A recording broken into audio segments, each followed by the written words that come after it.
Drugs लेगा ना भूख नहीं लगती, लाइफ एकदम मस्त हो जाती है ना। I tried it and everything changed. Drugs are great. तो दोस्तों, आश्रम जैसी वेब सीरीज के हिट होने के बाद MX प्लेयर पर एक और crime thriller web series high release हो चुकी है, जिसे डायरेक्ट किया है निखिल राव ने और इसमें लीड रोल में अक्षय ओबेरॉय, रणवीर शौरी, मृण्मयी गोडबोले, प्रकाश बेलावाड़ी और श्वेता बासु प्रसाद हैं। तो दोस्तों, आज के इस वीडियो में मैं रिव्यू करने वाला हूं MX प्लेयर पर रिलीज हुई crime thriller web series high का।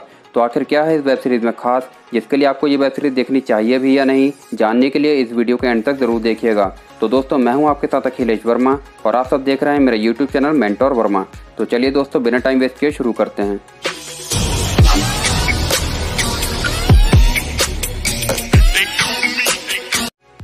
तो दोस्तों, ये कहानी एक ड्रग के बारे में है जिसका मार्केट नेम मैजिक है।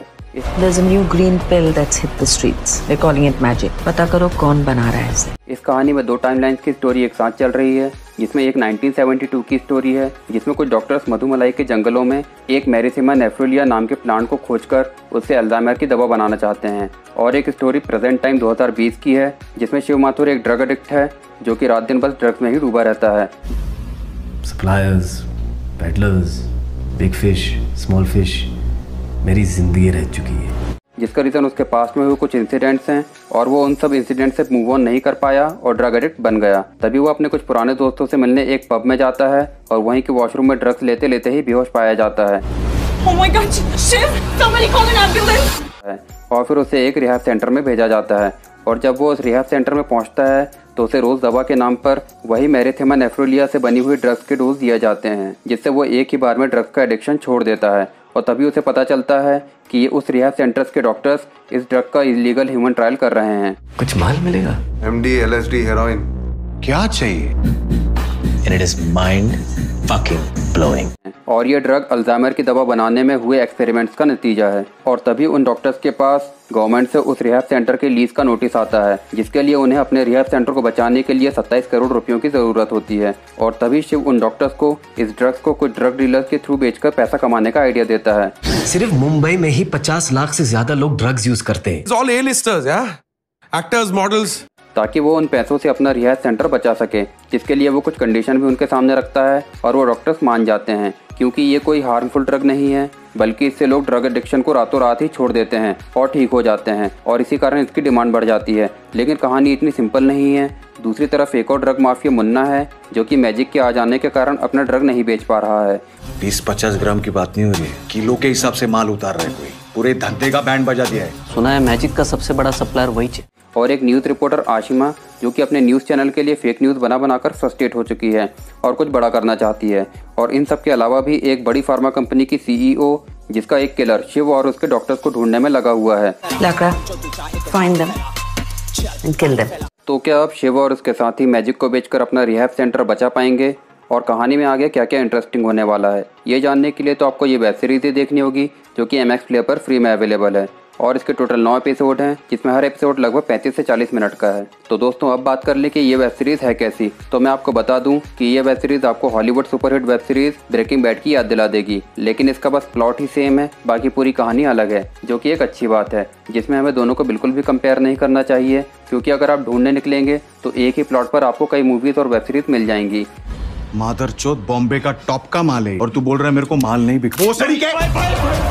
और हमें तो बस एंटरटेनमेंट से मतलब है, जिसमें इसके डायरेक्टर ने पूरी कोशिश की है इस वेब सीरीज को इंटरेस्टिंग बनाने की, जिसमें हर एक सीन का कोई ना कोई मतलब है और उस सीन का मेन स्टोरी से बिल्कुल सही कॉम्बिनेशन है। फिर भले ही कैरेक्टर डेवलपमेंट हो, सस्पेंस हो या फिर फाइट सीन्स,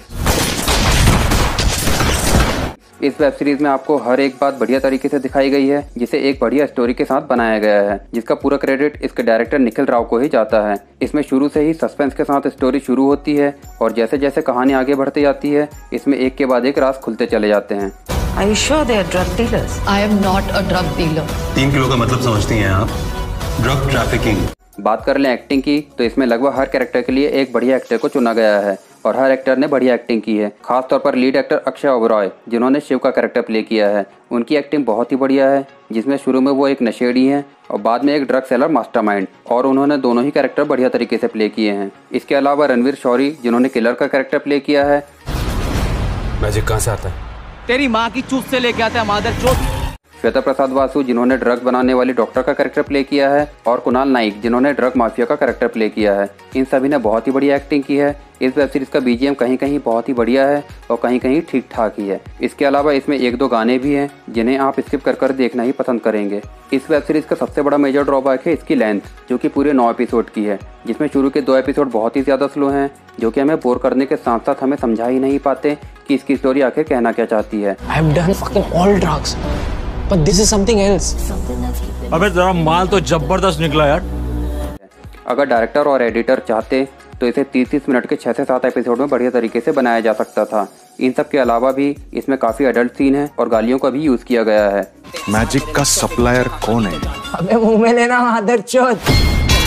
और कुछ बढ़िया फाइट सीन्स के साथ इसकी एंडिंग को अधूरा छोड़ा गया है, जिसे बहुत ही सस्पेंस में डालकर एंड किया गया है, जिसे आगे इसके सीजन 2 में ही कंटिन्यू किया जाएगा। तो अब बात कर लें कि आपको ये वेब सीरीज देखनी चाहिए या नहीं, तो मेरे हिसाब से आपको इसे कम से कम एक बार तो देख ही लेनी चाहिए, क्योंकि अब वो टाइम आ गया है जब इंडिया में भी बढ़िया कॉन्सेप्ट पर अच्छा कंटेंट बनाया जा रहा है, जिसे आपको मिस नहीं करना चाहिए। तो दोस्तों, आप सभी को मेरा ये वीडियो कैसा लगा आप मुझे कमेंट सेक्शन में बता सकते हैं। और अगर आपको ये मेरी मेहनत ज़रा सी भी पसंद आई है तो मेरे इस वीडियो को लाइक और मेरे चैनल को सब्सक्राइब करना बिल्कुल भी ना भूलें, ताकि मुझे मोटिवेशन मिलती रहे इस तरह के कंटेंट को अपने चैनल पर कंटिन्यू करने की। Thank you.